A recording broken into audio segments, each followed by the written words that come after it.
someone were to murder Alex or murder me, they already murdered themselves in that action.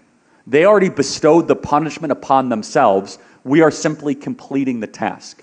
When you take another person's life, you already took your own life.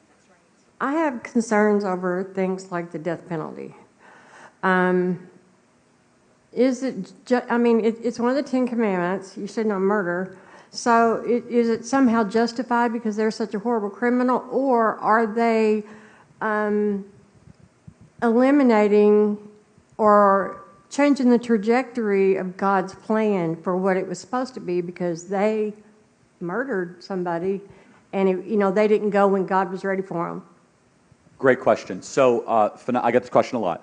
So it does say do not murder. It does not say do not kill. So those are two different Hebrew words, right? So to murder is a completely different thing than to kill. For example, you're allowed to kill in self-defense. Somebody comes into your house, you are allowed to take that life if your life is being put into jeopardy. In fact, to go a step further, the reason why it made sense to ancient Israel, did you know that a life for a life, otherwise known as the death penalty, is the only law that is in all 5 books of the Torah?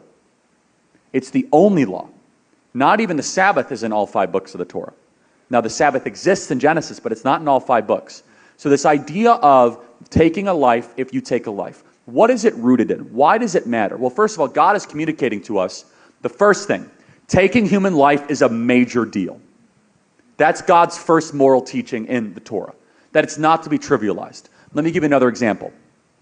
There's a law of the 613 laws of Judaism, of which we are not bound to the ceremonial law, which is one of them, that if an animal takes a human life, you must kill that animal. Okay, so it's like, okay, that's like, why do that? Well, what are you going to have, oh yeah, that's Lenny, he killed my uncle, and say hi. Like, you're going to keep that animal around? The only punishment imaginable for taking the thing that only we are made in the image of God.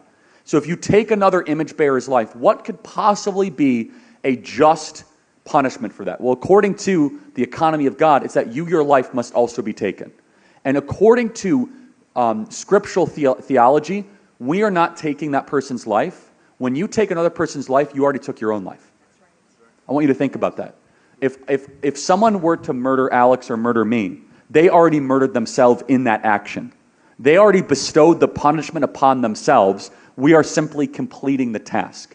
And think about it. Some people will say, but Charlie, it's not fair because of whatever sob story liberal reason. How is it, and honestly, no, and I'll just close with it. I'll kind of finish with this. But you know who it's not fair to? It's not fair to the victims. You are cheapening the lives of the victims. You are basically saying the victims die and you get to live. So you get to continue to live even though you took the lives of others. So for example, I think it's fundamentally wrong that creep who killed those 4 college kids in Moscow, Iowa, that he gets to keep living. So he kills 4 college kids and he keeps on getting to have life, and those people don't. In order to say that those people's lives mattered, the only just thing that we can reason ourselves to is to take that person's life. And that is not murder, that is killing, and it's societal self-defense.